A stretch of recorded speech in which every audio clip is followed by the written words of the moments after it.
मेरे को 4 जुलाई 2021 को मुख्य सेवक के रूप में काम करने का अवसर हमारे राष्ट्रीय नेतृत्व ने, माननीय प्रधानमंत्री जी ने दिया और लगातार हमने काम को आगे बढ़ाया। लगातार आप सबके बीच में गए, पूरे प्रदेश के अंदर लगातार भ्रमण का काम किया, लगातार संवाद का काम किया। एक एक विधानसभा क्षेत्र में मैं प्रत्येक विधानसभा क्षेत्र में गया और जब चुनाव का परिणाम आया, हमारे देश के प्रधानमंत्री जी के नेतृत्व में उत्तराखंड की देवतुल्य जनता ने 47 सीटें उत्तराखंड के अंदर जिताकर एक इतिहास बनाने का काम किया, एक मिथक तोड़ने का काम किया। और उसमें एक युद्ध तो हम जीत गए। युद्ध में जो काम पे लगाया था वो काम पर सफल हुआ, लेकिन मेरा चुनाव परिणाम आप सबके सामने रहा। यानी कि व्यक्तिगत जो लड़ाई थी वो लड़ाई में हार गया। सबसे पहले मुझे कैलाश गहतोड़ी जी का फोन आया, बताया कि कैलाश गहतोड़ी जी बात करना चाहते हैं, मेरी इनसे बात नहीं हो पाई। अब मुझे पता भी नहीं था, मैंने टेलीविजन में देख भी नहीं रहा था। तो वहां ये पता लगा कि इन्होंने यहां पर अपना सर्टिफिकेट लेने से पहले ये घोषणा कर दी थी कि मैं पुष्कर सिंह धामी के लिए अपनी सीट खाली कर दूंगा यहां से।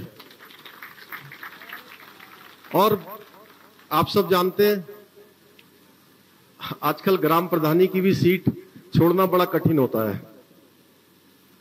और विधायक अपने आप में एक ऐसा सदन होता है पूरे प्रदेश के अंदर से जिसमें 70 लोग जाते हैं और सत्ताधारी दल के विधायक थे।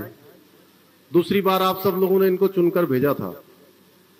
और इतना ही नहीं, ये मैं सच बताऊं तो आप लोगों के ऊपर तो मेरा भी मन यही था कि जब मैं यहां से पूर्णागिरी दर्शन करने आया था, उस समय भी मेरे मन में पूरा ये था कि मैया ने पता नहीं क्या सोचा होगा। और कैलाश जी को ये देहरादून तो आए ये मेरे बुलाने पर, इन्होंने अपनी शपथ तो ले ली विधायकी की। एक बार विधायकी का इनको हो गया कि दोबारा के विधायक हो गए, लेकिन ये विधानसभा में नहीं गए। आप लोगों को शायद जानकारी नहीं होगी कि इन्होंने कहा मैं इस बार विधानसभा में नहीं जाऊंगा। अब इन्होंने ये कोई अपने लिए तो किया नहीं कि इनको कुछ चाहिए, ये खुद ही भगवान की इनके ऊपर बड़ी कृपा है, मां लक्ष्मी की भी कृपा है। इन काम धंधा करते हैं लंबे समय से, किसी पद की भी नहीं है। मैंने इनसे कहा कि आपको कोई पद वगैरह, बोले मेरे को कोई पद नहीं चाहिए। मैं चाहता हूं कि मेरे क्षेत्र की जनता ने मुझे विधायक बनाया है, मैं मुख्यमंत्री लाकर उनको दे रहा हूं।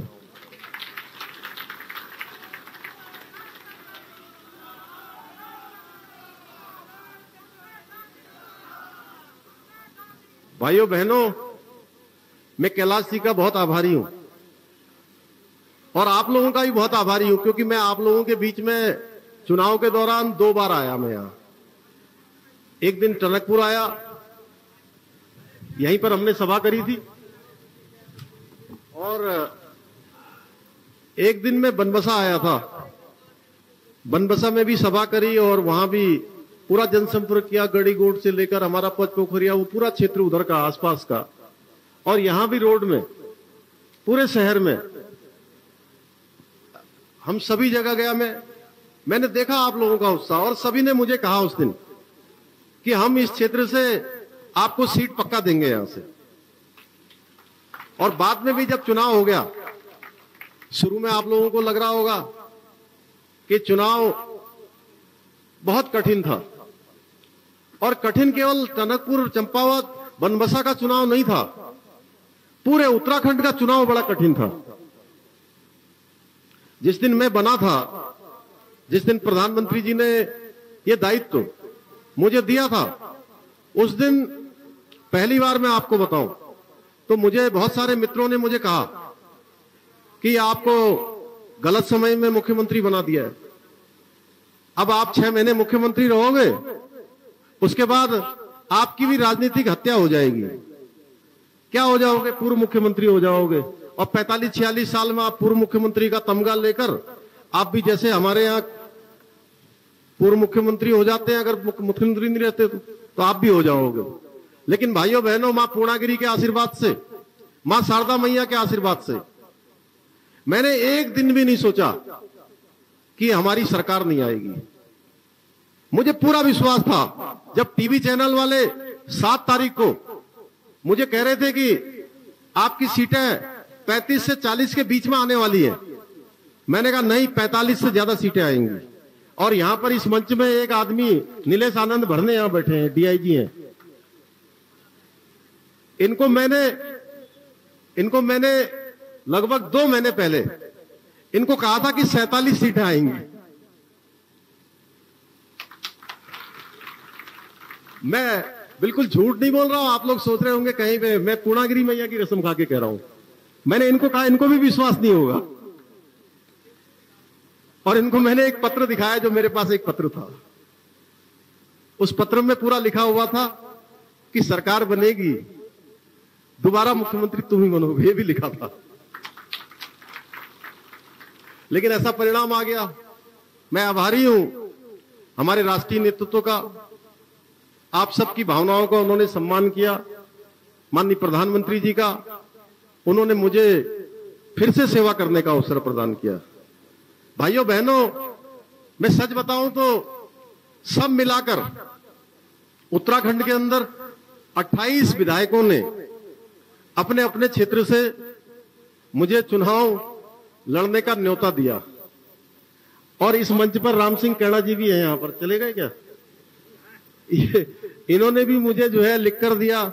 शिव अरोड़ा जी ने अभी पिछले दिनों मुझे हाथ पकड़ के कहा, वहां मैं खेल के उसमें गया था, कि भाई साहब मैंने पत्र में नहीं लिखा है, मैंने अखबार में नहीं दिया है, लेकिन मैं ठोक बजा के कह रहा हूं कि आप रुद्रपुर से चुनाव लड़ने आइए। और हमारी पार्टी के तो सभी लोगों ने कहा। उसके साथ साथ दूसरी पार्टी के लोगों का भी आप लोगों ने अखबारों में पढ़ा होगा कि उन्होंने भी कहा कि चुनाव लड़ने आइए। लेकिन मैं ऐसा मानता हूं कि आप लोगों का प्रेम, और मैं सच बताऊं तो माने चुनाव लड़ने के लिए कोई भी क्षेत्र, चूंकि मैं आप सबके आशीर्वाद से, मां पूर्णागिरी के आशीर्वाद से मैं मुख्य सेवक के रूप में काम कर गया, तो हर विधानसभा क्षेत्र में 10, 20, 50, 100, 200 कार्यकर्ताओं को मैं पूरे प्रदेश में जानता हूं, प्रत्येक विधानसभा में जानता हूं। चुनाव में अन्य विधानसभाओं में भी कोई ऐसा नहीं है कि नहीं लड़ सकता हूं या वहां की रचना को नहीं समझ सकता।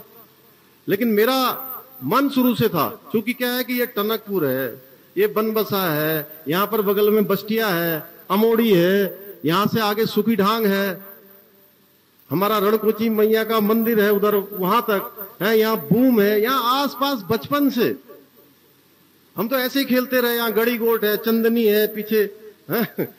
तो ऐसे कितने गांव हैं जहां मैं, अजय भाई आप सांसद हो, लेकिन आप इस क्षेत्र में इतना नहीं घूमे होंगे जितना मैं जो है बचपन से घूमा हूं। और मैं शक्तिमान ट्रक में बैठकर आप लोगों को बताऊं कि जब मैं खटीमा इंटर कॉलेज में पढ़ता था, तो यहां से बनबसा से शक्तिमान ट्रक चलते थे। कितनी बार कैलाश भाई साहब मैं शक्तिमान ट्रक में बैठ के टनकपुर से खटीमा आया हूं, अनेकों बार। तो मेरा मन कहीं नहीं हुआ। मैंने सोचा मैं जहां पढ़ा हूं, जहां बड़ा हुआ हूं, यानी कि उधर आपके बगल में पिथौरागढ़ में पैदा हुआ उधर, और पैदा होने के 5-6 साल, 4-5 साल में यहां खटीमा आ गया। और पहाड़ जब जाते थे तो एक जमाने में यहां से बस चलती थी। मैं आज सुना रहा था किसी को, पहले खटीमा से बस नहीं जाती थी पिथौरागढ़ जाने के लिए। पहले पिथौरागढ़ जाने के लिए अगर सवेरे पिथौरागढ़ जाना है तो रात में हम आते थे यहाँ।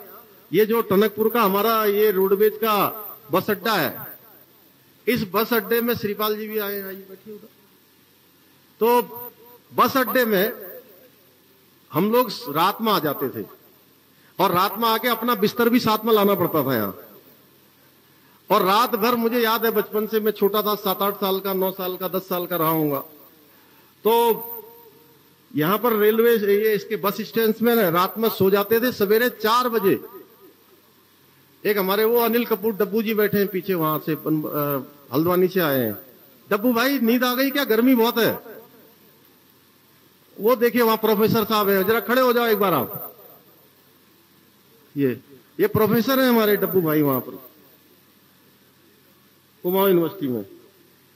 तो यहां से गाड़ी सीधे भागी चौरा के लिए जाती थी, ये कम लोगों को पता होगा। यहां से सीधे गाड़ी भागी चौरा जाती थी, टनकपुर से भागी चौरा, और वो पिथौरागढ़ सिलथाम होते हुए हमारे अजय भाई, हाँ, कनाली चीना होते हुए, अस्कोट होते हुए आप भागी चौरा तक जाती थी, अस्कोट के पास तक। तो उस गाड़ी में हम लोग यहां से जाते थे। तो इतने लोगों ने कहा, फिर कैलाश भाई साहब तो ये बिल्कुल ऐसा पड़ गए मेरे पीछे। अब मेरे सामने बहुत दुविधा थी, मैं आपको बताना। आज चूंकि मैं पहली बार आया हूं जब से इन्होंने अपना रेजिग्नेशन दिया है, और इन्होंने यहां के लिए सीट के लिए कहा कि अब आप यहां आओगे, अब यहां से आपको विधायक बनाएंगे, हम लोग यहां से जिताएंगे, और संवैधानिक रूप से जो प्रक्रिया शपथ की पूरी हो गई है, लेकिन पूरी करने का काम अब ये खटीमा, ये बनबसा की जनता, ये टनकपुर की जनता, ये चंपावत की जनता, पूरे विधानसभा के आसपास की जनता, इसने जो है पूरा काम करना है। यानी कि मोहर तो लग गई, शपथ तो ले ली, लेकिन पूरी शपथ करने का काम ये आप लोगों ने करना है।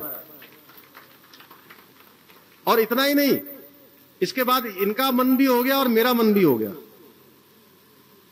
इनका मन तो पहले से हो गया और मेरा मन भी हो गया कि नहीं, अब मुझे जो है विधानसभा क्षेत्र चंपावत में ही चुनाव लड़ना है।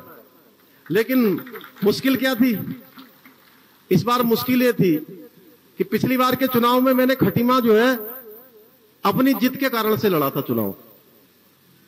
मैंने, ये अजय टमटा जी उस कमेटी में बैठते हैं, इनको पता अच्छी तरह से कि पार्टी का निर्देश कुछ और था मेरे लिए, लेकिन मैंने कहा नहीं, मैं खटीमा में ही चुनाव लड़ूंगा। मैंने जिद करी। दीपू तुम्हें पता नहीं होगा, कैलाश भाई, मैंने कहा कि नहीं, मैं खटीमा लड़ूंगा। तो इस बार मैंने, अब मैं इस बार ऐसी जिद नहीं कर सकता था, क्योंकि परिणाम आप लोगों के सामने था। तो मैंने कहा, मैंने केंद्रीय नेतृत्व को सारी बातों से अवगत करा दिया। उन्होंने 10 सीटों पर आकलन किया, 10 सीटों पर। फिर उसमें से 5 सीटों को उन्होंने शॉर्ट लिस्ट किया, और 5 शॉर्ट लिस्ट सीटों में से चंपावत भी एक थी।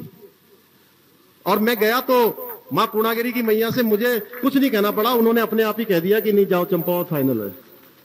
फिर मैंने इनको वहां से फोन किया कि यहां जो है ऐसा ऐसा निर्णय हो गया है, आप चंपावत क्षेत्र की जनता से पूछ लीजिए। तो इन्होंने कहा पूछने की जरूरत नहीं है, वो तो मैं जिस सभा में जा रहा हूं मैं पहले से ही कह रहा हूं कि मैं उनको यहां बुला रहा हूं और मैं अपनी सीट उनके लिए छोड़ रहा हूं। तो जनता सभी कह रही है कि नहीं, उनको बुलाइए।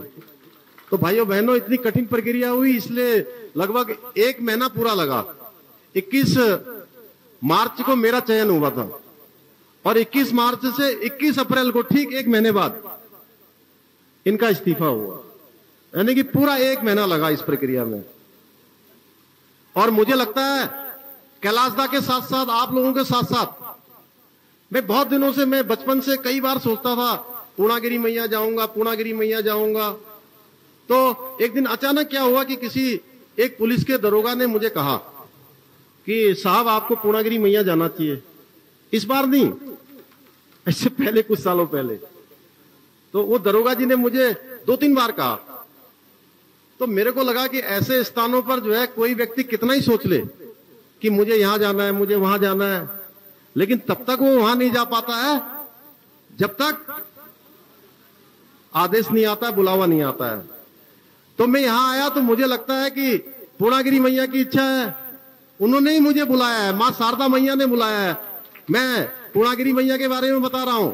और ये शारदा मैया बिल्कुल, आप लोगों ने खटीमा में, जहां मैं बड़ा हुआ हूं, जहां मैंने प्राइमरी पाठशाला में पढ़ा, जूनियर हाई स्कूल में पढ़ा, हाई स्कूल में पढ़ा, इंटर में पढ़ा, तो शारदा मां बिल्कुल बगल से निकलती हैं।